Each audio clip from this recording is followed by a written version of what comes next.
Ah! Fresh bottle, Dick.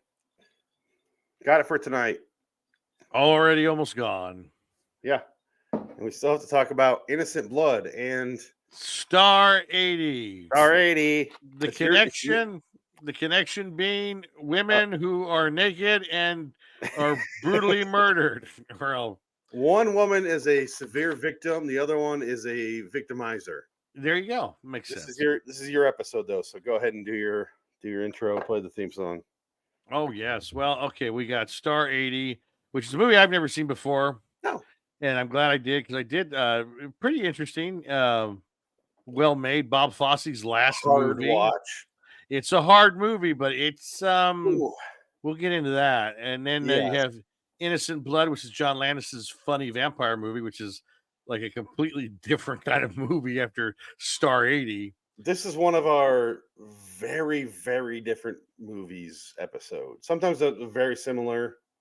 Yeah. This one, I can't think of anything similar other than a woman is naked. There's nudity, and that's about it. There's boobies, and that's the connection. Yeah. Boobies and violence. And the one I was supposed to be like attracted to, I was not. And the one I wasn't really, didn't really matter if I was. Yeah. Isn't that weird how that works? But that's on today's episode of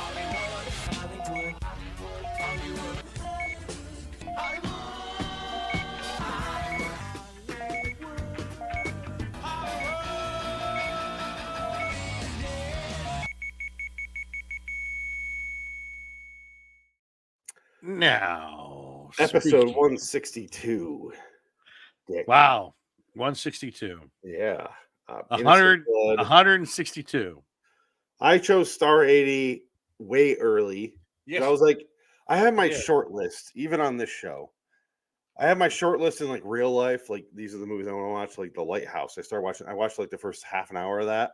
I was like, this is fascinating. And it's just starting to get weird. Then I had to pause it because my wife came in. So I turned on something else. And I'm like, because you're going to be like, what the fuck are you watching? I'm like, I don't want to deal with that. But on the short list for this was Star 80 because I saw this a bunch growing up in the not the, you know how I always mention I always see these VHS copies in my video store. Right. This wasn't the one that was right by my house. This was like the town over, which is the much bigger one. And I kept seeing this and I'm like, for some reason it has like a fascinating VHS copy cover, but it's just Mariel Hemingway, like, right, with a flower. And I'm like, yeah, for some reason that caught my fucking eye. And I think if you look in the back, you would see Eric Roberts in his little Speedo. Yes. Sorry, is this picture?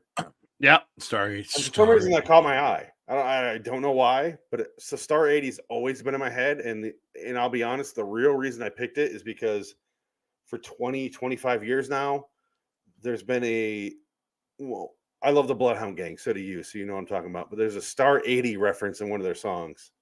Hawkeye, like the woman Star 80 want to date me. Hook, line, want to rape.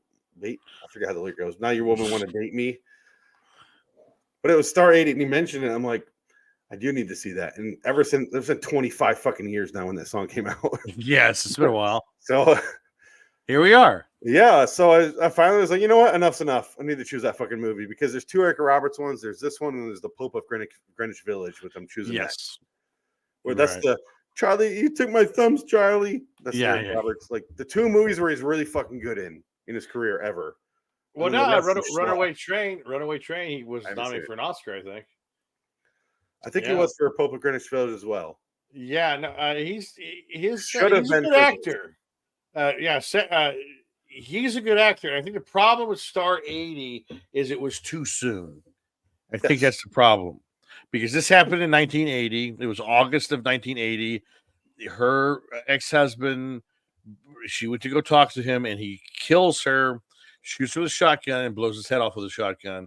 Very, very violent, very sad outcome for this woman who was just kind of an innocent, silly kind of girl. Like the way she's girl. I'm leaving the house Who's to go post for the Playboy No. now? Vancouver doesn't have that accent. That's like Seattle. No, you can't say that there, Vancouver. No, the accent you're doing is like Yeah, it doesn't Eastern Canada. or whatever. They all sound the same to me. I get Fucking defensive over Canada. Slack jawed bastards and fucking awful Yes. Canadian. Fuck you, Canada. I don't care if anybody watches the show from Canada. As long as it's a pure American show. That's what this is. This is pure America. Rick Moranis, don't listen. Call us. Oh no, I'm sorry. That's right. I'm sorry. I forgot about SCT. Yeah. I'm We sorry, are you're fond right. of SCT, and Joe Flattery was his name. Yes, that's looked it right. up. Yes, rest in power. Because we were talking about deaths we predicted because the guy from Titanic, the captain that we talked about in the last episode, Yes, and we're like, oh, it wasn't him that died, it was this guy, and now he's dead. right. Like Joe Flattery, I looked up that like 4 hours before he died. Yes. I was like, oh, he's still alive. Good to know. Nope, he's dead. No, he's dead. He died right after you saw him. Yep, right after I looked. You are the hand of death. I was literally going down the SCTV on IMDb. Every It's hilarious. This Kath, oh yeah, she's still alive. Yeah, I know Yeah. that. John Candy's been dead for a while. Yeah, Rick Moranis Yeah. is still alive. Dave Thomas, yeah, still alive. All right, and then we got Joe Flattery. Oh, he's still alive. That's good to know. I haven't seen him in a while. Okay, moving on. Right. Dead. Son of a bitch. So we're killers. It's the Red Letter Media. Yeah, that happens.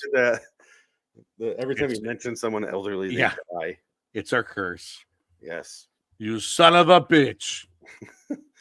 But Star 80. I'm curious, have you seen this? Like, I didn't see this the first time, but were you aware? I was aware of Star 8. I didn't realize it was Bob Fosse's last movie, and I wasn't aware that it was made so close. You weren't aware it was Bob Fosse at all. No, I had no idea it was Bob Fosse. It was Bogdanovich. Well, because Bogdanovich is directly related to this movie because this was his girlfriend who was murdered. And that's why Bogdanovich is kind of a weirdo. Roger in real life is Bogdanovich in this movie. Yes, and then the problem is in this movie, like I said, it's too soon because I think everybody in this film or everybody attached to this film or connected to sued this movie because I know Hugh Hefner, Hugh Hefner, yeah, we Hugh both Hefner said sued. the exact same wrong name at the same time. Damn it! Howard Hughes was not Howard Hefner. Yeah, he sued. Hugh Hefner did sue the production. Yes. Honestly, I think Hugh Hefner was fine in this movie. I don't know why he didn't. He took offense to it. I think it was negative. I honestly, it was probably 10 times better than he was in reality. Well, I think that because I think Quentin Tarantino and some other guy were talking about this movie on a podcast, and they were talking about the duality between Schneider was his name, Paul Schneider, or no, what was his name? Derek Roberts' character, Paul Snyder. Snyder. Yeah, there's no why. The Snyder and release the Star 80 Snyder cut. I want the Snyder cut of Star 80. Even though the movie's told from his point of view, I want to see his cut. Yes. Oh my God! Can you imagine a 4.5 hour cut of this? You'd be so depressed. You'd be able to open your eyes. I mean, I guess we're talking about this movie first. So let's say the ending of the movie. I would say this before I even say anything about the ending. Watch this movie. It is definitely worth the watch. I'm so glad I watched this finally. Yeah, no, it's a good movie. It is an uncomfortable watch. Yes. But not in the way you expect. Yeah. It's uncomfortable because of the filmmaking. Yeah.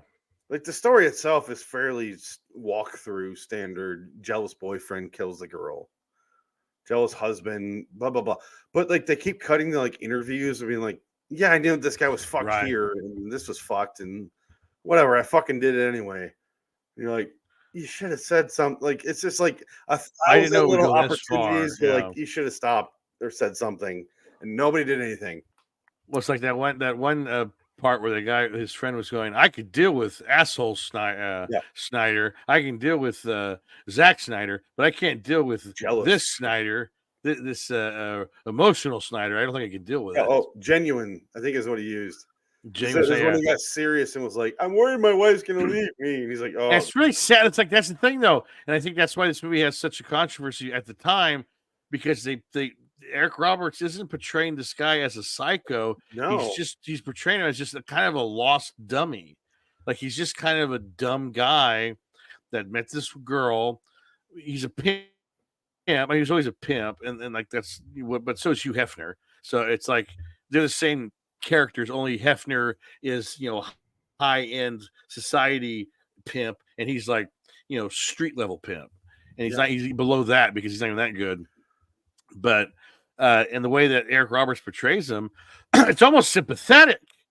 Like that's why I was feeling weird. I was just like, I kind of feel bad for him, but he's a horrible murderer. I mean, he kills this poor innocent woman, and I think he raped her after she died. After he killed her, I think he raped her. They did fucked the her thing in the corpse. movie where he rapes her before she dies. Well, I think he did it, but I think that was the insinuation. To be clear, I'm not disagreeing with you. I'm just saying this is what right. This movie. Yeah. Who knows what that guy did in the hour between when he shot her and when he shot him. And in the film, they cut back and forth between him and the butt with her dead. And he's got blood on him. And like, he's cutting himself, and he's like, just giving her monologues like he's on a stage play. Yeah, it's just bizarre. And they don't show her, but you see like a lock of blonde hair in the corner of the screen, and you see like he's yelling at pictures of her, the centerfolds that he took, and he's just right. So you understand, even if you don't know the story, which I did know the story, so I wasn't confused. But yeah, I knew. I heard the story many Dorothy years Stratton ago. story is pretty common with the Hollywood story. If you're in the Hollywood at all, and they're fucking dark storylines. Yeah, this is one of them. Yeah, but even when I was a kid, I kind of heard about this. Yeah, like obviously it was before I was born, but like that was always a thing that was around. I had, and to be honest, Dick, when I picked this movie, and I knew Eric Roberts and I knew Mariel Hemingway and I had no idea it was about Barbara Stratton. I didn't know that at all. Right. Okay. Yeah. So I'm just pure ignorance. I only knew Eric Roberts. From what I hear, is really fucking good in this, and it's a drama. And that's literally all I knew. Yeah. And I'm starting to watch, and I'm like, wait, Barbara Stratton. They don't hide her name, so I'm like, oh, well, okay, this is what this movie's about. Holy shit! Yeah, and it starts off immediately like I got in the Playboy, and you see her tits, and you're like, oh my god, like we're just going for this. Okay, and trivia, she got breast implants for this movie, which there you go. And then later they leaked into her bloodstream, and she had her removed. And her sister probably didn't kill herself. That's all just made up for the papers. Yeah, and her grandpa, Ernest Hemingway. All right, well, he did blow his brains out. And so did her father, and so did her brother, and they say her sister, but her sister was epileptic, and I guess she died from a seizure. And they try to say it was drug overdose suicide, but it wasn't, because even her Mariel Hemingway said, my sister was found dead with a book in her hands with a pillow under her feet. She was reading, and she died like that. She goes, that's not suicide. And she goes, my sister was dramatic. She would left a note. Like if she was going to kill herself, she would have made it a big deal out of it. So she goes, I don't think she killed herself. The press just ran with that because of the history of the family, and she did not kill herself. So that's a myth. I think I'll be on. Sorry, I'm trying to think how to start the sentence. I think a documentary or a story, a fiction-based story, fictional kind of telling of Mariel Hemingway herself would be a fascinating to watch, because her family life is fascinating. Yeah, because she did this, and then the year before she did another like porno kind of movie, and then she was just fucking done after that. Yeah, she's in Superman 4, and she never recovers. And, she was just kind of like, fuck this, like people are weird. Yeah, so I guess she probably relates a lot to Barbara Stratton. Dorothy Stratton. Dorothy Stratton. I'm guessing she relates a lot to her. Yeah, just creepos and just her weird fucking life. And well, even the way she plays Dorothy Stratton, she's very naive and very Stratton, the one from sorry, you said Barbara Crampton. You said Barbara Crampton. Yeah, Barbara Crampton. That's what exactly. From Reanimator. Yeah, that's what it is. Yeah, that's exactly what I was going for. Thinking I was thinking of a woman comfortable showing titties. Barbara Crampton. Yeah, Barbara Crampton. She don't mind the two of them. She's in her S&M outfit during that. You know exactly what I was Beyond. Oh yeah. From Beyond, Ken Foray and his Yes, it is. Oh my God, that's ridiculous. That's exactly what Eric Roberts is wearing during this. Yes, exactly. His gay porno intro. I know that was the weirdest thing ever. It was a gay porno, and then it was a interview, and then it was titties, all within 3 minutes of the movie. You told me that, and I'm like, all right, here we go. Yeah, yeah, here we go. Immediately starts off Mariel Hemingway. Well, I posed in Playboy, and now I'm famous, and it's just fucking titties, Yeah. and it's like cuts to Eric Roberts alone. Yeah, he's doing working the Mark out. Wahlberg in the mirror, popping his dick out, like, hey, he keeps going up. I'm Phil Paul Snyder. Paul Snyder. Paul Snyder. I'm like, okay, what are we doing? Fuck and you. There's a point where he moves where you can see his balls. Yep. I was like, why did I look? And I paused it twice to make sure it was there. Well, let me just say, I zoomed in several times, and yeah, you see the right ball. But I did see a mic and shot. A boom mic fell in frame. I can pull it up. When was it? A scene where the detective's talking to him on the phone toward the end of the movie. He's trying to call him. He says, "How about this? We try this with her." When he's trying to record to try to sue him they have to have her admit that he was her manager so they can sue her for money. Oh, okay. It wasn't the cop. It was the detective or whatever. Yeah, that guy. Zero Mostel's son. He looked a lot like what's his name? Knight from Seinfeld, Newman. Yeah, Wayne Knight. Yeah, Knight. I think it's Zero Mostel's son. He's in a bunch of stuff. He kind of shows up in the movies. He reminded me of him though. Yeah, but it's the scene where he's in his office and you can see above him I think most people are going to recognize him from Billy Madison. Yes. This guy. I think it's this scene. No, it's later. It's toward the end when he's on the phone with him, or he's calling him, and I can't. Let me see. Hold on, scenes left at this point. Oh, sorry about that. No, it's probably keep going. It's like toward the end, but it's him in the office. I don't know. I will say what I was saying earlier was I expected the ending to be a lot more like built up. No, it's just sad. It gets there, and she just has to like go through the motions until she's dead. It's just it's the saddest fucking thing. It's really way more satisfying as a watcher, as an audience member, because it's like there's no grand.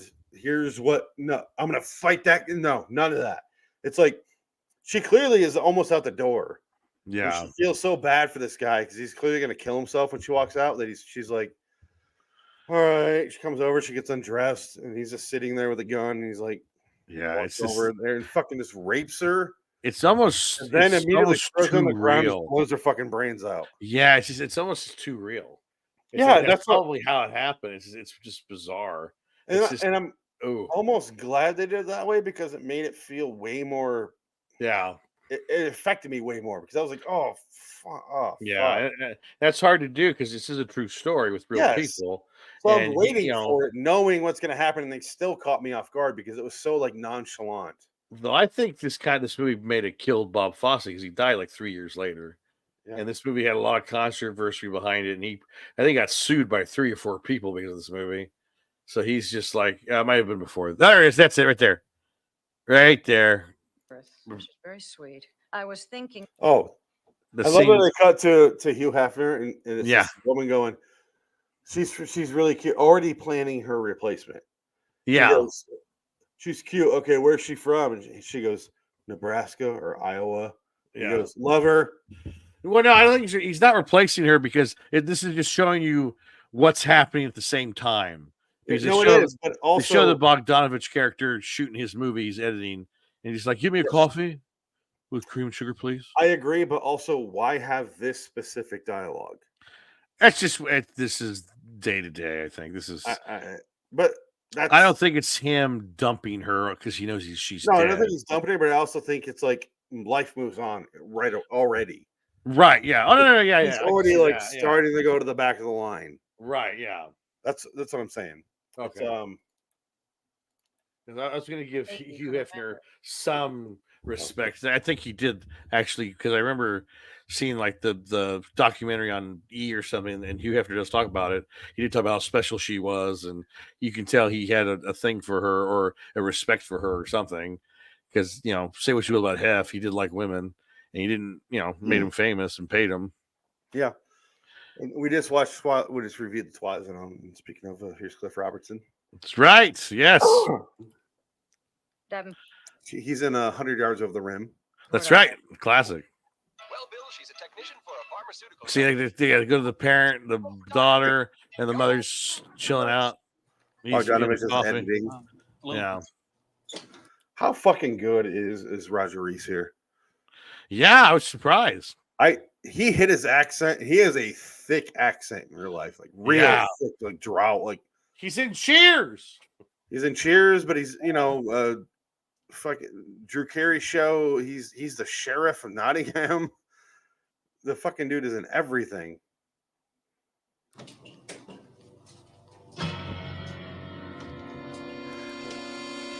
I will say for the ending, I was waiting for Hugh Hefner to call him and then have the because I guess they had the sedate. Do you read the IMDb where they had to sedate Bogdanovich in real life? Oh, really? No, he was losing his fucking mind when she died. Yeah.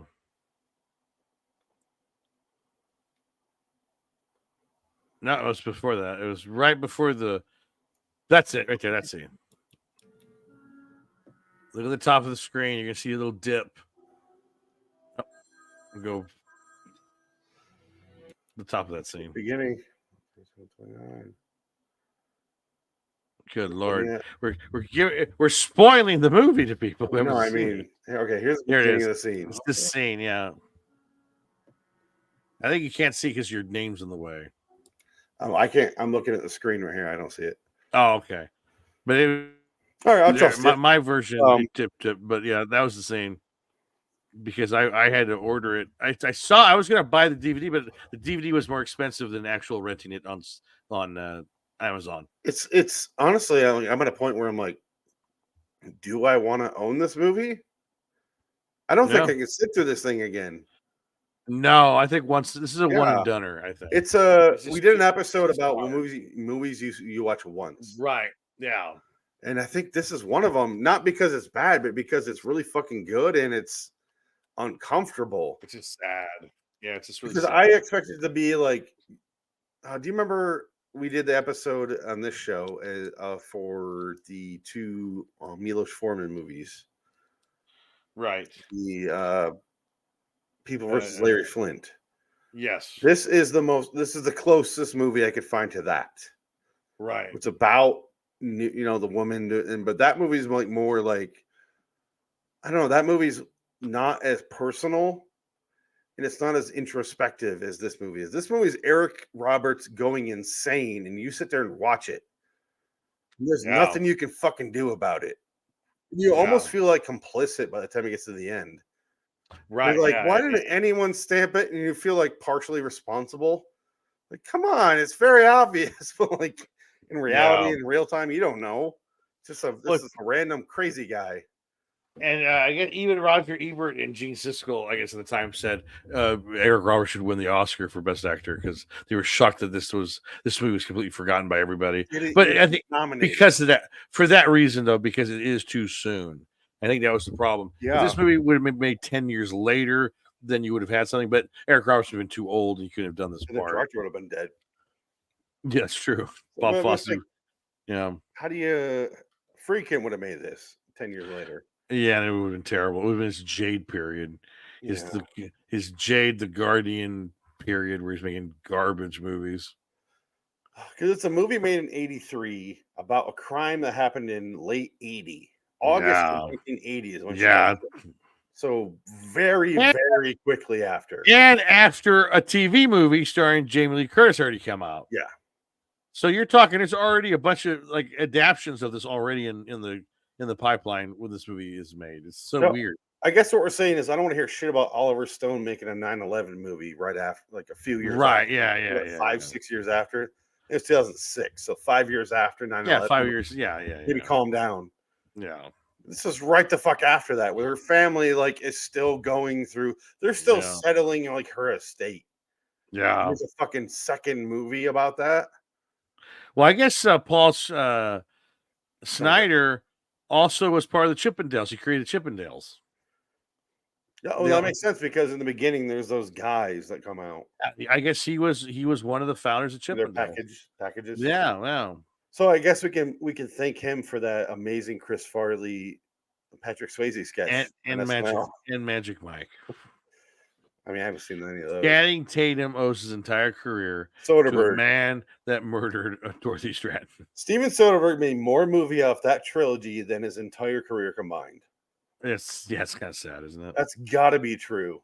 Oh, money. Oh, definitely, yeah. Oh, Ocean's absolutely. 11 is a far better movie than that shit, and he still made way more money. And Oh, kudos to probably. him. I don't give a shit. If you make your money, Yeah. good for you. He Apparently made more knew money. something we didn't. So No, he did more money on Schizopolis. that movie's made for like $6,000. Exactly, and he He sold made- them. He and it's sold a the DVDs out of fantastic fucking movie. the trunk of his car. He's selling those DVDs. Please buy this, please. Okay, what's the movie about? Ah, fuck. You're gonna have to watch it and find out. So I'm me, kind of, in the movie, playing myself, kind of, but like a crazier version, hence the Schizopolis. No, I'm like- I was gonna say that about Star 80. But I'm not me. It's I've very. tried to picture forever Soderbergh trying to pitch that movie. Well, speaking of George Clooney and Steven Soderbergh, George Clooney did a movie called Confessions of a Dangerous Mind, and this movie reminded me of that because of the whole Talking Heads interview in between the movie, where they have the interviews. Yes. Same style. I guess Did that's it where you got that bother from. you? Yeah, and I guess he did the same thing for the Lenny movie Yes, he did. from '74. Based on interviews, and now I'm Yeah. kind of wondering if Fosse's like that, if all that jazz is like that. No, I don't think so. I think this is just Lenny in this, Right. from what I read. But all that jazz appears to just be a straightforward movie. Yeah. But it makes me wonder: did it distract you at all when the actors were doing the interviews? Not really. I You mean, know it what I mean? works. Yeah, I mean, it's the movie. I didn't really think about that much. It didn't take me out of it. Like when they're talking to Hugh Hefner and it's Cliff Robertson. Yeah, Yeah, it's kind of bizarre. I'm just but curious because yeah. you see like the guy who worked with him in Jersey. Was James There was like Caan a there? guy, but it was some random guy at the titty bar, and he's like, Yeah. well, yeah, he would tell me that he wants to do this, and we didn't really make much money, so I was kind of questioning what. And I'm like, you were just the actor in the scene that I just Right. watched. Yeah. Yeah. Oh, little jarring that you're just talking, and I get it, and it's kind of, I don't know. I didn't really mind it, but I was just curious if it bothered you at all. No, it didn't bother me because I've seen it before. I think that's why it didn't bother me. Yeah. But I'm thinking, oh, this is where That's people gonna be got one this of the from. first times they did This that. style. honestly. Yeah. It's like stylistically speaking, it's like a documentary, but it's a movie. It's fake. It's fiction, or it's not fictional. It's a fake documentary style movie, faux documentary, whatever. But it's But it not- still happened. but not a faux documentary at all. No, but it's very much a movie. But Like, I I love would the- not call this a faux documentary. I would say this is a very serious drama with Yeah. the aspects of a documentary, but those don't really matter, It's- honestly. None of you're those basically scenes watching a- mattered.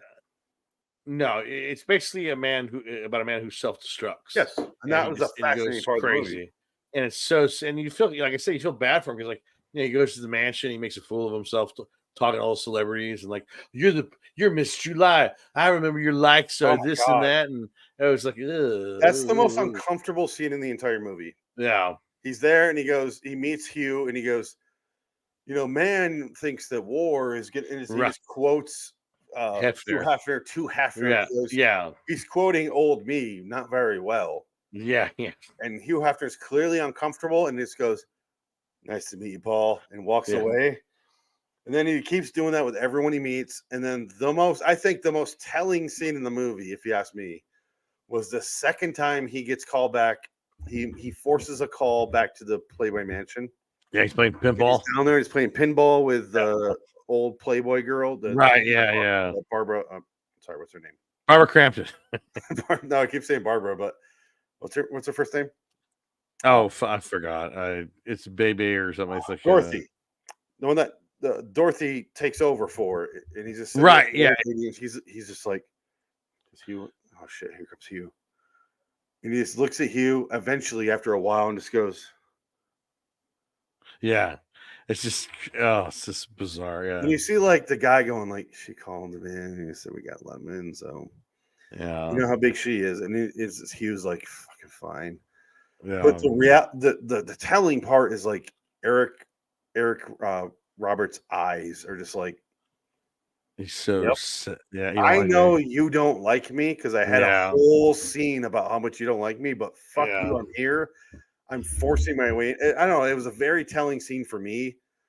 Where I was like, oh, this guy's fucking unhinged. Like he doesn't. Yeah. Because if you and I were there and they're like, this guy fucking hates me, I'm not going back to his place.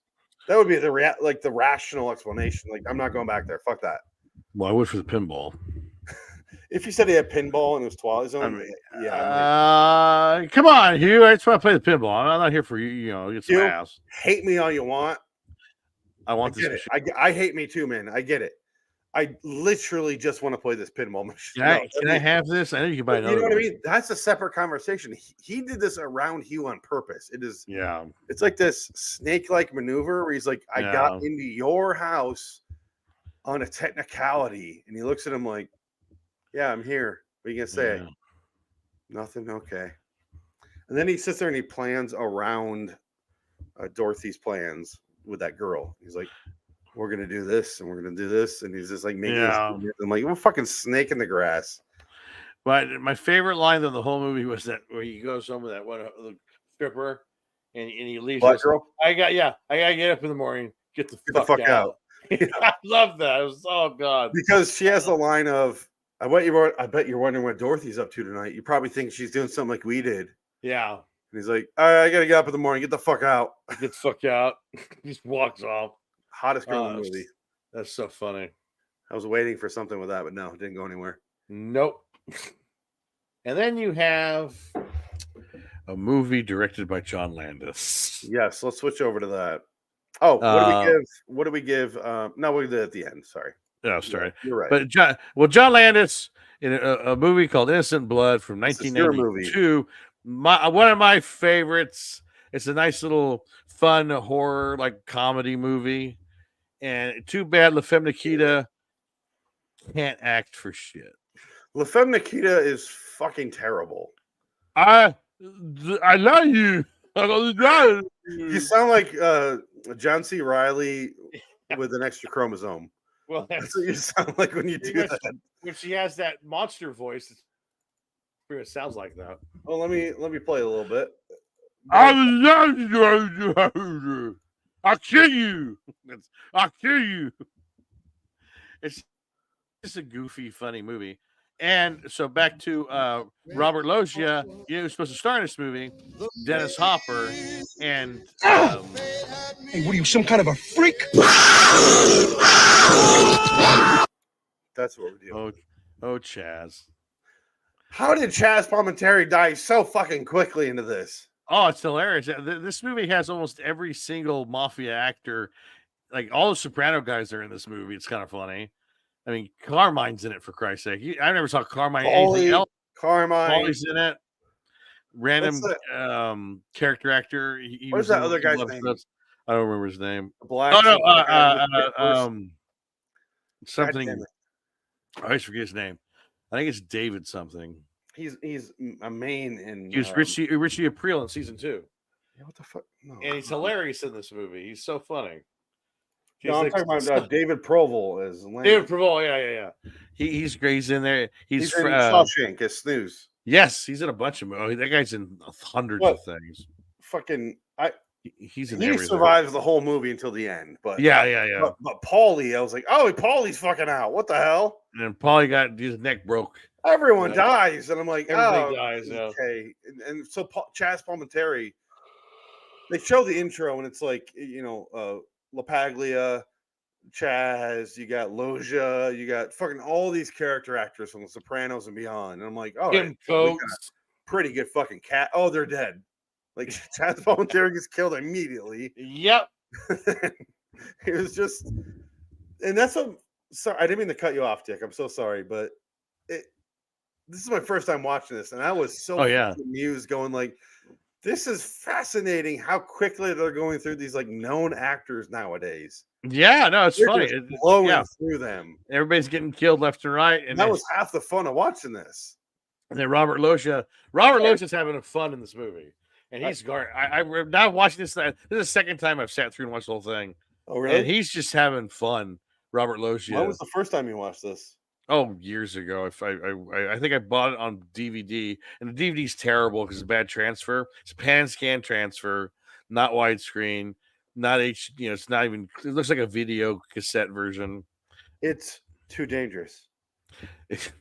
Yes, too dangerous. I can see this movie being a bad transfer. Yeah, it was not a very nice Probably- transfer.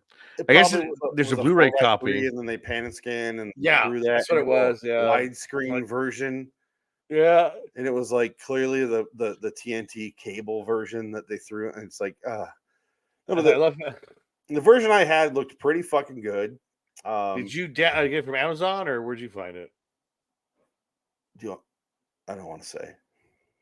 Oh, that's right. Yes, Yes. You probably got it. You probably got it from the actual Blu-ray though.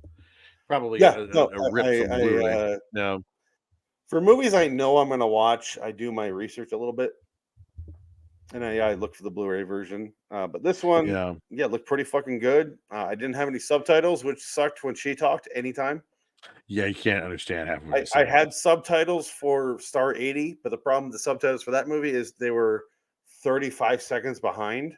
Oh, So I would watch the scene and then see the subtitles slowly loading on the screen one at a time. I'm like, holy shit! I know how that goes. Oh man, This one, flying blind, and except for her dialogue, I had no problems. right? Yes, But her dialogue, I was like, I had to wait a little bit. I'm like, you figure have out in my sad head, eyes. and I would You have pause it because there's no subtitles. So I'm like pausing it. I'm like, to my wife, I'm like, I don't know what the fuck she said. She's like, I have no idea. You have to dilemma. I know French. Dilemma. I know French. I had no idea what she was saying. She's not speaking French. She's speaking English. And that's broken. what I was going to say. Yeah. Is if she was speaking in French, I would have had a better idea what she was saying. Like, I'm former. definitely not fluent in French, but I can read French. If she would have, if it would have been subtitles in French, I would have figured it out more or less. Yes. Well, she's got a former Mrs. Luc Besson. Yes, and she was 16 when they met. That makes sense to me. In 1991, he was 32. She was 16, I believe, is the story. There you go. That makes sense. The French people are different. Do you know why, Dick? There's that creepy storyline in Leon the Professional. Yes, because he's French. This is fucking why. This lady. French. They're French, and goddamn, is she underage in Leon? She's 14. Well, if you watch the special features on Leon DVD from a long time ago, they talked to the hooker that was in the beginning of the movie. She used to go out with Luc Besson, and she said in the interview, "I remember falling in love with Luc Besson when I was 15." Yeah. So this makes sense to me. This is a very European thing to have an infatuation as a girl with a man. Infatuation because you fall in love with a man as a little girl. You're like, oh, I guess. And here's where we have to separate our American minds from Europe. Oh yeah, but also while staying objective to the fact that a 14-year-old girl is not nearly mature enough to date a 32-year-old man. That's just a fact. Yeah, I don't give a fuck how European you are. Can you imagine if you were 14 dating a 32-year-old, how long that relationship would last, Dick? That would be horrible. And we're way worse than a 14-year-old girl is at that point. Yes. We might as well be like 6 years old. A boy at 14. You want to watch some with titties in it? You want to watch Transformers while I stare? I can't do it. I can't ejaculate at all yet, but let me just stare at you. You're pretty. But like a 14-year-old girl, like, can you imagine dating one? Right. Like, even if I could, like, if it was socially acceptable in the States, the fuck am I going to talk about with a 14-year-old girl? Subway sandwiches, like Jared Fogle did. No, that's a 14-year-old girl, Dick. Right, yes. Yes. He was in the boy folk. No, he did girls too. He liked the little girls was it too. both? It was both because he got busted. You watched that documentary, I did not. Yeah, no, he got busted for. Oh my god, what a fucking creep show that one! Oh my god, and Subway knew about the whole time. It's hilarious. It's just like, oh, you bastards. That's like he made that company billions of dollars because they were like they were the number 2 fast food for a while. They have the most franchises of all of them. Well, I mean, yeah, but I mean, like, they're like, outsell McDonald's, like, but now no, because this They had Jared to scale back. Well, the Jared thing kind of wrecked them. The Jared thing, and then John Oliver did a whole episode on About how their bread is yoga mats or whatever. It was making fun of them and how they're terrible business practice for anyone who owns a Subway. Did you watch the David Tell Netflix special? No. Where he goes, I went to a Subway and I told him, take the gloves off, make me bareback me a sandwich. And he goes, it was wonderful. It was beautiful. He took it. He knew what he was doing. Making him a Subway sandwich at 3 a.m. Oh, it's funny. I saw David Tell here in Phoenix, like a year after I moved here. Oh wow! And goddamn, it was fantastic. And he's funny. Just he's in tears watching him. Oh, he's funny. And you can tell like half of it was not prepared. No, he's And then the other half was like supposed to be not prepared, but you could tell he did it. He's been doing that for decades. He taught himself how to play the recorder during COVID, though, and so he brings the recorder out now. He blows the recorder. It's hilarious. I love David Tell. So funny, yeah. Tell's good. Innocent Blood, though. So your second time watching this all the way through. This isn't a movie you and your family quote like everything else. No. This is when I watched this by myself. John Landis is a big part of the family because we've watched Werewolf in London. We've watched Blues Brothers. We've watched It Happened One Night. Animal House. Animal House, definitely Animal House. So yeah, a lot of the early Twilight Zone movie, all the early John Landis stuff. Yeah, trading places. So yeah, John Landis was a big part of the family watching his stuff growing up. He's a big part of my childhood as well. Yeah. And you know my absolute fucking undying love for American Werewolf in London.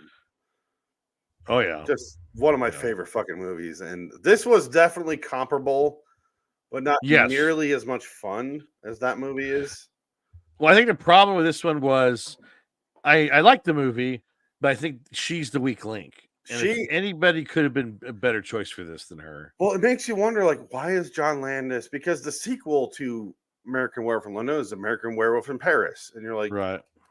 That's more comparable to this movie than London is, honestly, because that movie suffers from the same thing, which is French accent is very hard to understand when they speak English. Yes, and that's the Daryl Dixon Fear the Walking Dead, Walking Dead Daryl Dixon show is in France, but at least they're smart enough to just subtitle it. Right. So you're not thinking like, oh, I can't fucking understand anyone. And it has the same girl from Harry Potter and the movie that we did, In Bruges, that girl. Oh, okay. Yes. She's yes. Well. Wow. TV show as well. Okay. Yeah. And she does have a thick accent, but they subtitle her, and it's fucking, you understand what's happening. But in this one, very, very, very difficult to follow along. Luckily, she doesn't have much dialogue. And half of her dialogue is, I'm going to find him. Like, where is the shake the acre? Where is the shake the acre? I find the dugger. Yeah, and then it'll cut to Robert Loggia just eating the scenery along with Don Rickles. He just eats everything in sight. Don Rickles turning into a vampire is my favorite thing ever. I want to say you mentioned that scene, and that was the reason I got so interested in this movie, and ultimately why you chose it. Because you said it was like the best transition into a vampire, and it's just crazy. And I watched it, and I'm like, so funny. I'm watching it, and he's like sneaking up. He's in the hospital dead.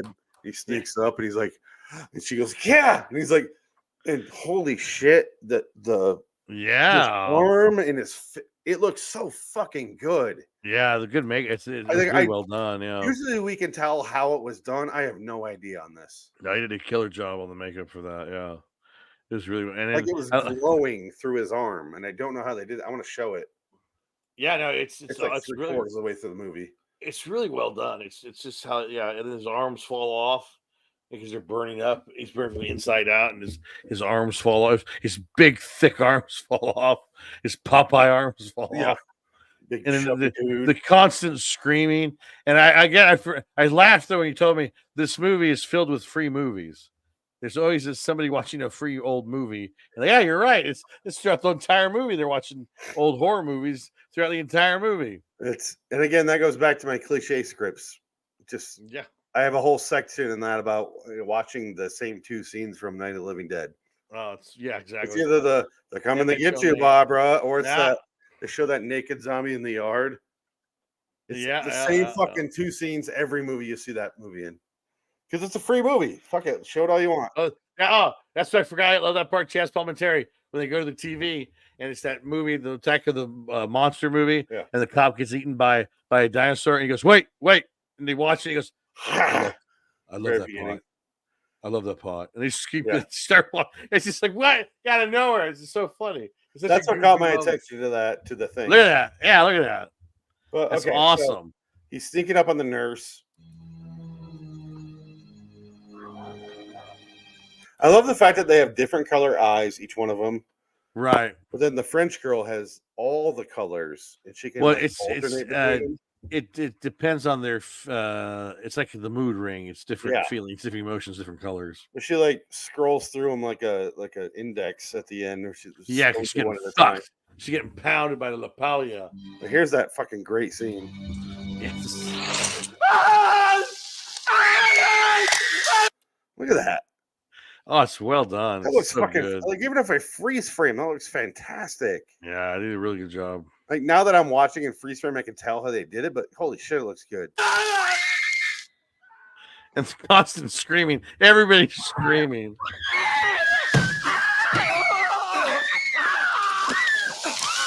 Ron Livingston? Maybe?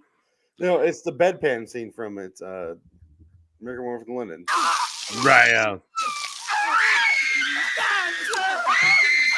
Let me change my bedpan. Cut to that. On the Hitchcock shit, and then just right here is where his arm comes off. Right here, Linnea Quigley pulls off his fucking arm.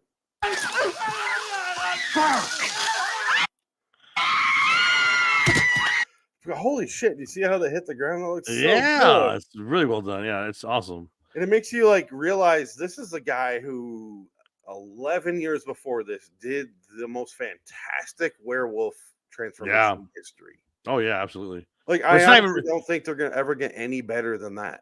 And it's not even Rick Baker did the effects for this movie because Rick Baker is probably too expensive. Yep. This was a low budget movie. Well, that's a hell of a job. They clearly edited the burn in post production and just threw it on. They probably drew it on the arm in real time, but then added the it looks good. It looks good. Fucking fantastic! I love this scene. This is the scene you told me about, and I was like, "Oh, Don Rickles burning alive as a vampire." So far, yeah, it is Don Rickles. And I love the fact that it keeps cutting to each nurse, and they all have their own separate scream, and then the wife comes in, and they're all done. Is like, ah! It's so funny. Just passes out. And I guess I think one of the doctors was somebody famous. There's a lot of cameos in this movie. Yeah, a lot of cameos. Every director, Sam Raimi's. I think Joe Dante's in there somewhere. Dario Argento is the he's the ambulance driver who has one line dialogue that's very forced. You're going to be fine. You're going to be fine. Yeah, that's right. That's what it was. I was like, why is the guy saying? Why is he even lying? Oh, that's Dario Argento. That's why. You're going to be okay. I talk almost as bad as the vampire girl. Oh man, it was. I got to love you. I'm a vampire. Oh, here's Sam Raimi. I got Sam Raimi on the screen. Sam Raimi. Sam Raimi's a good actor though, for what he is. Yeah, it's hilarious when he shows up in this one. I was Sal, Coen Brothers. Close the fucking door. I love the fact that there's like a weird branch where it's like. How do I explain this? Landis has Raimi. Raimi works with the Coen Brothers a lot. And the Coen Brothers, you know what I mean? There's like this weird branching out effect. Yeah. Well, he has what is that director's name? Michael Petrie, I think, is in this movie. Mm. And he works with a bunch, like all those guys from like Stephen King movies, like Mick Garris and all those guys. Right. Yeah. Wallace. He works with a lot of those. Like, there's this weird fucking branching out in this movie that I was watching in real time. And I don't know. My brain was like, I was like A Beautiful Mind. Right. Yeah. During this like thing just going out, and it's like you can watch sports and see that if you know enough about coaches and who they work for. You can see like the coaching branches. And I was doing that with directors in this movie. Where I don't know. I found that more fascinating than some of the scenes. Like this one was Raimi. Yeah, it's hilarious. Gee, Mr. Michelli, I never seen you here so early. Is there something wrong? And I love. Maybe when it's a little cold in here, do you want to get the fuck out of here? Yeah. Robert Loggia is so goddamn good. And then he puts his head on the piece of lamb, and he strokes it, and he's like, I like this. And he goes, it's hilarious. He pats it. Oh, it's so funny. Robert Loggia. We talked about Eric Roberts needing an Oscar for Star 80. Robert Loggia needs one for this. Oh, yeah, he's fantastic. He's having so much fun. He wears. You can see it. He Yeah. gets killed in a suit by her in a bathtub, and then he complains about his stinky suit. Yeah. The rest of the scenes, and then he's just stuck in it, and he never complains again. He's like he made his peace with it at some point. He's like, all right, I'm not going to change. He shows up. It's still burning. He just came out of the sun.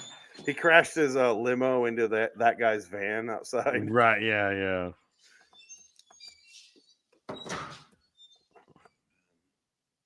Mr. Michelli, do you want I should call somebody?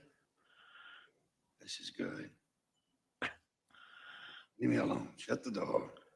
Yeah, but you're in the freezer. That was supposed to be Dennis Hopper. Hit the fucking lights. Yeah. It would have sucked with Dennis Hopper. Robert Loggia makes this movie. Oh, he's very good. Okay. I never thought I would say that in my life. Yeah, no, he's surprisingly funny. He's having a ball during his parts. Really, especially at the end when he's like, "Fuck you! You trying to kill me? You can't fucking kill me! I own this town!" And they shoot him in the head, and he falls apart. I'm missing this, but I love that he has this whole speech, and LaPaglia is like just waiting because you knew it was coming. Here's the bat. You know, I need to keep pausing it though. Oh, it's so funny.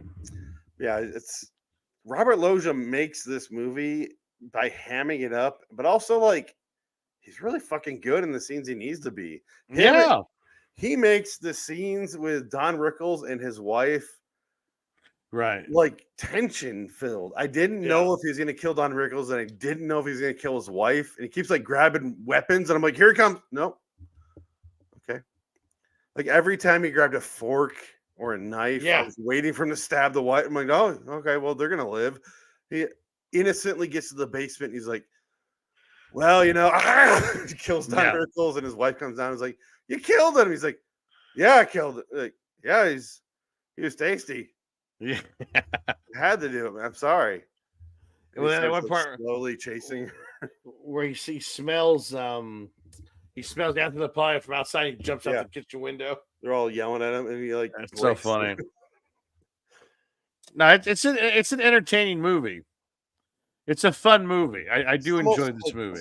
Subtly, like even as much as I love Werewolf in London, the comedic moments in that movie are way higher and like way more obvious than this one. Right. Is. Yeah. This one's way more subtle with the comedy, but I was still like I told you like this is a stupid fun movie. Yeah. It's just I am enjoying every single scene of this, and it is so dumb. And you appreciate it more. I liked it better the second time I watched it because I was like, oh, that's fun. You kind of know where it's going. So you're like, okay, this is more enjoyable. I can imagine what's going on. And enjoy the performances more and how hammy they are the second time around. I could see that. And he has the wonderful Louise Guzman show up. Yeah. And he, poor guy, is like stuck in a chair. His ex-partner, who just got killed and is now a vampire, is hunched over. And so are the Anthony LaPaglia and the French girl. And they're all like playing like almost like hot potato with him. Like throwing Right? him Yeah, back and yeah. It's forth. so funny. He's just like stuck. Ah, ah! Like he's just stuck in the middle.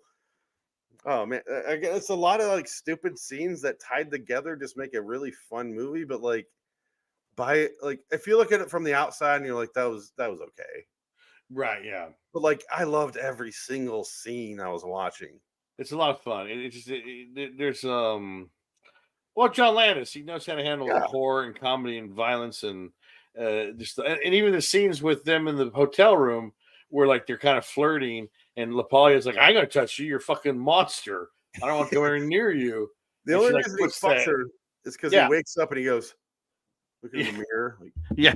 oh, she didn't kill me. Okay. didn't And then kill- he goes okay. and fucks her immediately. Because I'm sure she's got pheromones because every time she's around guys, they just immediately want to fuck her. Yeah. So I'm sure that's having an effect on them. And then she gets the handcuffs on him to make him feel safer. But then she just breaks them off. And she's like, she could have done that any time and she could destroy you at any moment. My wife was watching that scene with me, and she's like, "Why did she hand him handcuffs and then she broke them?" I'm like, "To make him feel like a fucking man, like he was in control. Right. Yeah. And she's Like that was it was an illusion to make him Yes. feel like he wasn't fucking a monster. That was the Yes. only reason that existed, because she could rip off his Yeah. fucking head at any second. and he knows that. So he's like, Yeah. handcuffs, and he's get behind her, Yeah. Yeah. and then as soon as she goes on top, she's like, "Meow," like they're nothing. I've got to go look at the sunrise. Who the fuck is suck a dick? I got to follow the sunrise. No, don't. Yeah, he talks I her out love of you. killing herself in half Yeah. a second by going, Oh yeah. I love you. Don't do that. Oh, okay, I love won't you. do that. I'll go into this random ass hotel with you. Let's go to the hotel room and have lots of sex. Yeah. Okay. But here's the Robert Loggia putting his head on some meat. You just pat it. Just a rack of ribs. Just Yeah, that's it. pass it. He Just goes smiling. like that. He does that the coffin pose, which is hilarious. Fucking oh man. Again, it's would I say this is a great movie? No. But I loved every single scene I watched in this movie. That's fun, I yeah, it's found just- something to love, even if it was stupid, even if it was, and like I laughed at the bad special effects. Yeah. I Well, it's just knew what like- he was going for, and I appreciated it, even though I could not stop comparing it to Werewolf in London. Well, and this was during the period of the '90s where every other year a vampire movie came out. Yes, This and is I the realized era- that was a detriment for me because I told my wife, I'm like, I have to watch 2 movies by Friday. She's like, okay. I'm like, one of them was a vampire movie though, Yes. and I was coming off Evils of the Night, which I told her was a vampire movie, and was so Oh. disappointed. And I go, no, one of these definitely is a vampire movie. Like I know. And she goes, why do you keep saying that? Like that's gonna get me involved. I go, Yeah. I don't know. You got a good point. You don't I love think vampire it's only movies? because out of all the monsters, vampires have the best track record. Yeah, and this is the era of let's see, Innocent Blood came out, Interview with the Vampire, John Carpenter's vampires. John Fear Carpenter's of the- Vampires, No, Buffy the Vampire Slayer, Dracula came out. Dracula came out. But like Yeah, when you're talking movie monsters, like classic ones, like there's no good mummy movies. no, There's maybe one good werewolf movie, 2. yeah, I'll say 2 because John Landis did 1, and the other one is literally called Werewolf. yeah. If you think the Sorry. John Landis one is Joe good, Estevez. no, not that one. Oh, Benicio del Toro as the werewolf. oh, right. but Yes, of You know what I course. mean? Like you got the the Creature from the Black Lagoon. There's no good movies there. What else you got? Like Yeah. fucking creatures. Vampires are the only good one. Let's be honest. They all fucking suck, and then there's Dracula. There's no Yeah. other good creature one that's consistent. Not really. Zombie movies. That's about the closest one, but half of those are unwatchable. Or garbage. Yeah, those Resident Evil movies are fucking horrible. So you're stuck with vampire movies, and like there's 5, 6 of those that I fucking love. And this might be encroaching on Near Dark. Yeah, Near Dark. Well, Near Vampire Dark's more of a movies that I fucking love. serious. Yeah, Near Dark was more of a serious vampire movie, horror movie. That's in the mid '80s. This one's '92, I think.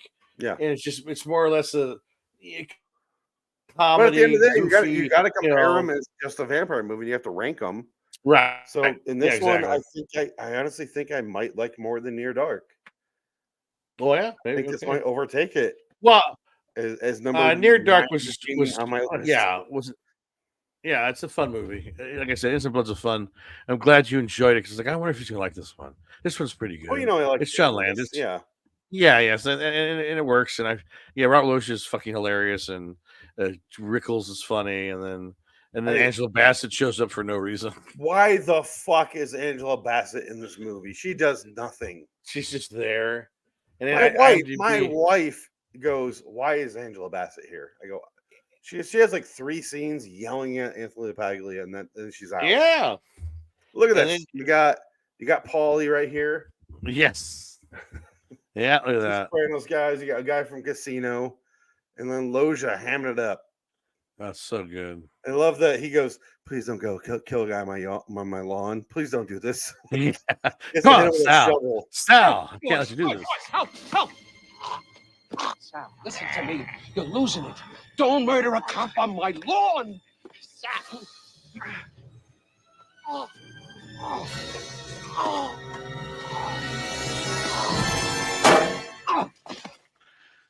Watching that in replay, I realized how hard he hit him. Yeah. Because the rest of the scene, he's like in the kitchen, like, there's no blood. And I'm like, why would now that I see that, I'm like, yeah, there would be blood. Yeah, well, he's a vampire dead. Yeah. You don't have any flowing blood anymore. The scene now makes more sense because he hit him really fucking hard there. He hits him like the shovel in Home Alone. Yeah. It's not like that. Fine piece of. So, Dick, we're at the end here. We're at an hour, so let's vote. I mean, it's not a competition, but and I'll be honest, gave them both a 7. Both these movies, I gave them a 7. Oh, I think that's fair. 7's definitely, I would say 7 for both. Yeah, but that's if right. we had the vote versus style, who would you vote for? Like, which one did you enjoy more? Well, I mean, it's the thing. I mean, Innocent Blood is more fun and it's comedy, but where Star 80 is a very serious, sad, breakdown of a murder of a man losing his mind and killing an innocent woman. It's a tough one. And to be honest, so you say tough. Okay, the movie itself is tough, but I think the competition, if we were to compete, that's very easy for me. Innocent Blood wins hands down. Really? Okay. Yeah, I would agree. I enjoy you have more fun and more enjoyable time watching Innocent Blood than you do watching Star 80. Star 80 is definitely a better movie. Yes, it's just darker. It's just like it really happened. But it's fucking hard to watch. It's hard to watch because like this really happened. It's like this could have been how it really happened because it's pretty realistic and his performance is dead on. And his performance is like, ooh. And even Quentin Tarantino said like he should have gotten an Oscar for that movie. Should have. And he said all the psychos in movies. He said it too. Yeah, I mean, and you're talking like all the psychos that come out of movies now take a chapter out of that Eric Roberts book because he doesn't overplay it. You can almost sympathize with it, which is so weird because he's a terrible human being, but you're like, oh man, I wish this would have worked out for him. I wish he would have had his break, but he's terrible, but also like you see where he's coming from in that short time that he's talking to himself, and you're like, yeah, exactly, the king of comedy, yeah, exactly, and you're like, I get it. I don't agree with it, but I get it. Yeah, I told you about the Dahmer's Netflix one. Right? Like, yeah. I don't agree with it, but watching where you came from, 100% understandable, man. Like I understand where you came from and why you thought this is the best course of action, but I don't condone it. Yeah, it's a nice kind of layer to that story where you get to see the guy's point of view, even though you don't see where he came from. You don't see any backstory whatsoever on Eric Roberts' character. You see it like through his rambling speeches to a dead body, right? And that alone is enough, apparently, to what you need to understand the guy. Yeah. He's like, I tried fucking everything. Like Like, yes, he was a piece of shit and he cheated on her all the time, and she was not allowed to look at another guy. Right, yeah. But like, also maybe that was normal for him. Yeah, well, like you can see, he's a pimp. Yeah, he's So a he pimp. pimped out girls all the time, and he probably fucked all the girls that he pimped out, and they were just accessories to him. He didn't really, but her, because she was special and beautiful, because Yeah. anybody that looked at her fell in love with her. So it's probably, he Yeah, got real crazy. jealous and he went And nutty. Yeah. you understand that, and then it's definitely, it makes it more sad. Yeah. That understanding where that guy came from. And Eric Roberts and Robert Loggia should have won Oscars for these 2 movies. I'll stand by that. I don't give a shit. Yeah. No, you're not wrong. No. They need a That's pretty funny. fantastic Oscar where they're like, he did such a good job in such a bad movie. And that's Robert Loggia. Not that it's a bad movie, but by Oscar terms, it's a bad movie. Right, yeah. Well, now Oscar fucking not worth watching anymore. They picked the worst shit. I do have one more note. Roger Reese in Star 80 reminded me so much of Robert Pattinson. Right, yeah. I He wanna does show- have that look, yeah.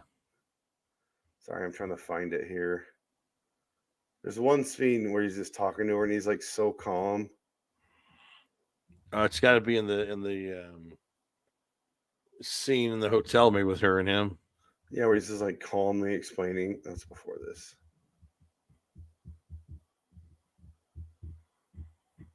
Sorry, Dick. I'm trying to find this here. That's before all this. What the fuck? It's really hard to find anything in this movie because it's very, I don't know. It's very. This is this scene. This is this scene. This is this scene. But it's like, where does that fall in the grand timeline of things? Where's Roger Reese? Come on. Sorry, do you have anything to say about this movie? It has a Yeah, 6, 7 on IMDb. 6.8 on for Star Yeah. rating, 6.2 on Innocent Blood. Right. Sounds like you're about in line with that.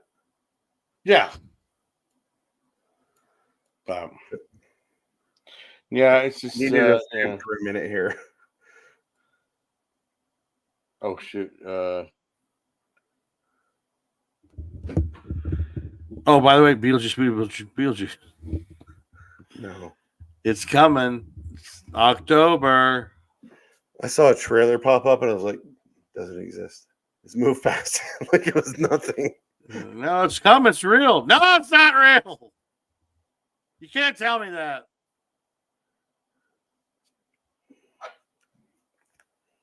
I want to hear an interview with Bogdanovich about this movie.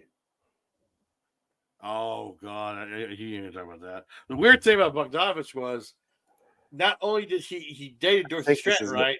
yeah. He dated her sister. Oh, really? Yes, for like 1990 or 1983 to like 1993. Like they were together for a while, and it was her sister. Well, he's Who looked- making the stupidest movies out there. Yeah, so it's just like, yeah, it's kind of weird. I don't know. I never really. Bogdanovich is all right. I love him in The Sopranos, though. Yeah, well, he's great. Elliot. Yeah, he's Elliot. He's his therapist. Yes, the therapist. His scenes were fun.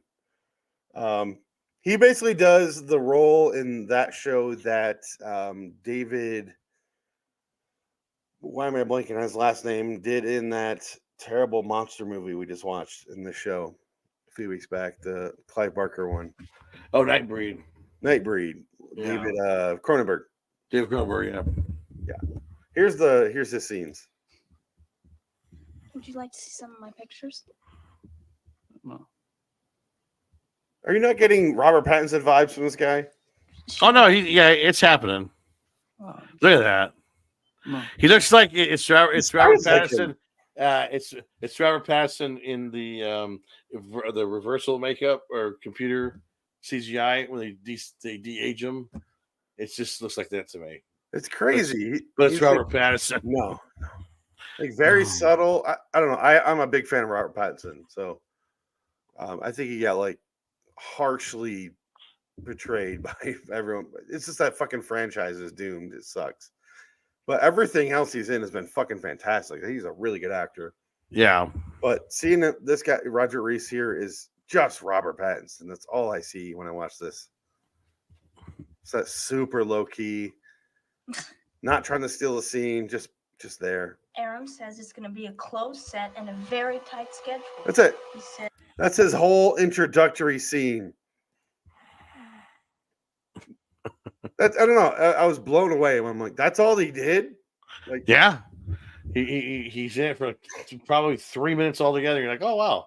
He kind of carries himself well. Like one more scene later on where he's like, you need to cut off communications with this guy. He's like, he's right, yeah. Put up a restraining order. He has like the most dialogue in that scene, and then he has like a couple lines of dialogue to his film editor later as it's ending, and that's it. And goddamn, he's good in this movie, and just Robert Pattinson through and through. That's all you think about. Robert Pattinson watched this movie multiple times in his career. And I'm gonna be my person. I'm gonna make my whole personality this. No, watch The Rover with Robert Pattinson. The guy's fucking phenomenal. Oh, he's good. Yeah. No, if you watch that one he did, or Good Times, I think it's Good Times. He's really good in that. If it's he's just a punk kid. A 9/11 movie? No, it wasn't an 11 movie. Okay. It's London, and he lives in like the ghetto part of London, and oh no, I'm sorry, it's not London, it's America. He's in New York. He's a New York guy. It's the guys that made Uncut Gems, their first movie. I think it's called Good Times. Brother, and he's like a drug dealer in the red sweatshirt. No, I don't think that's it. His brother in this one, his brother was a dummy retard, and he brings him in on the. Oh, that's what we're talking. Yeah, I'm talking about the same movie. Yeah, what's it called? Good Days or Good Times?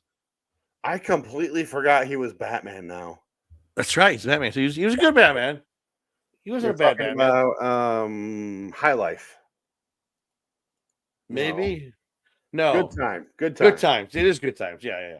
It's a dark. We're talking about the same movie. Yeah. Yeah. Good Times.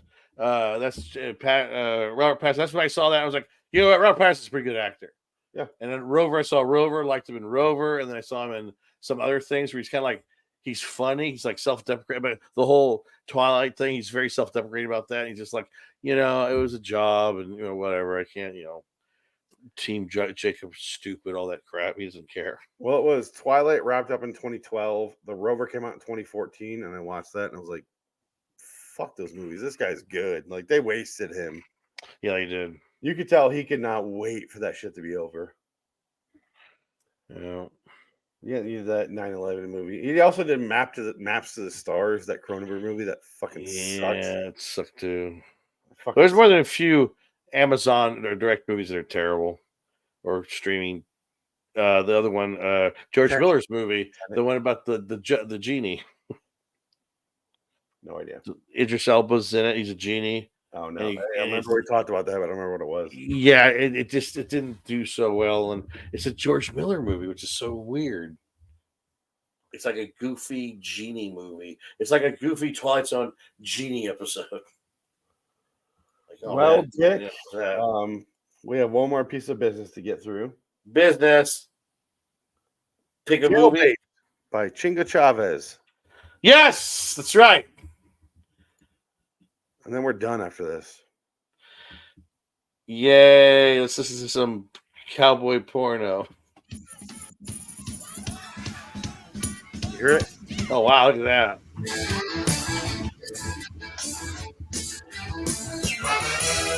Cruising down the boulevard, riding so low. Now taking it too fast, now taking it slow. Couple little foxes eyeballing me, but I can't pick them up till I check their ID. Jailbait. If the good Lord didn't want me to at a time, why you make a 16-year-old virgin so fine? Jailbait. He just said, why do you make a 16-year-old virgin so fine? I want to rewind to hear that. Ready? Why you make a 16-year-old girl look so fine? Jailbait. Jailbait. With jailbait. I see you, babe. Well, I was working as a janitor at Hollywood High. Cute little freshman grabbing on the slide. She tracked me down. I could not escape, and now I'm up on charges of statutory rape. Jailbait. Jailbait. If touching All right, that's That's a class. That's worth $90 right there. That whole Why do CD. you make this 16-year-old virgin so fine? Oh my God! Now go, Jeff. Statutory rape. Go check out Chinga Wow. Chavez if you're into that weird shit. Man, Featured go on pay season $90 2 of The Jinx on HBO. $90 on Amazon, ladies and Yeah, gentlemen. for the CD. For a It's a used guarantee CD. which was recorded in his basement. He's probably like It recording up smells an old delicious. boombox. Like this is the worst. You can hear him like yelling at his wife on the. See, that would be worth it to me. Shut the fuck up! And it's just like, anyway. Listen, jail, real quietly. Jailbait. Jail. Well, that reminds me. I gotta go door to door and tell people I'm a sex offender again. This Pop-Tart's pretty good. I didn't realize they made blueberry like this. Oh, speaking of Whoa, that, give me some blueberry Pop-Tarts. I ran out. I guess the Jerry Seinfeld's Pop Tart movie is supposed to be the worst movie ever made. Looks talked about terrible. We're- Oh man, We're in our air episode, remember? yeah. It's the schlock products movies. and that was the last one, and the last one, and the Hot Cheeto one, and that one. The Hot Cheeto one was a direct Disney Plus movie, I think. at least the Hot Cheeto one looks fun. Yeah, I don't know. Even Longoria's behind it. I don't like her. All right, Dick, let's get out All of right, here. let's get out of here. Our next episode will be in person. Yes. We decided on, and you can change yours if you want, but the Monster Squad and used cars. Yes, that'll be a lot of fun. All right. It's So good- that'll good. be 163. Yeah. Yeah. I'm looking forward to both those movies, honestly. Yes.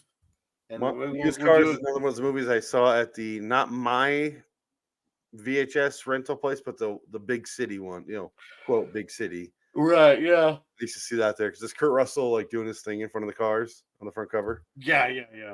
But I remember watching that or seeing that and then never ever renting it. Yeah, So it's I'm good. curious It's to a see how fun- that actually is. This is Great rated R, movie. right? It's rated R. It's an R-rated Yeah. movie. thought so. Or Robert Zemeckis. I remember picking up the VHS and reading the back and going, how is this not like more talked about? Is it Yeah. Sacha Zemeckis? Because I knew Back to the Future as a kid. Right, yeah. And I obviously knew Kurt Russell. And I'm like, Yeah. Okay. This is just must be a bad movie then. So I never actually rented it. Yeah, no, it's again, it's like one of those 80s films that are, got the titillation, a little booby in it, and then Jailbait. a little bit of nudity, a little bit of bad language, but it's funny. But yeah, no, it's a fun movie. It's a really fun one. Can't wait. We'll have fun watching that one. And who Well, knows? we're gonna watch these together in person. So Yes, and maybe there'll be bonus movies just in case, for no reason at all. yeah, on the plan so far is 2 anthology episodes. for Yeah, next week or 2 weeks from now, yeah, and then Arcadian we'll watch together. And yes, that's right. yes, Nick I'm Cage thinking is- about doing another B movie instead of the anthology ones yeah, whatever. We'll figure it out. because I don't really care if we watch the anthology together. I don't think it's going to enhance the Lee Martin experience. No, God, no, nothing will do that. Yeah, so we might change that out. Baseball bat to the face. 'Cause otherwise, it's going to be B movie battle, Star Slammer, and Shocking Dark / Terminator 2 is what they call that one. Star Slammer. Okay. Yes. So I'm thinking we should watch those instead. Maybe. That sounds good. All right. Until next time. In the meantime, you're closing. Yeah. Next time. And hey, everybody, good night. Fuck you, everybody. Good night.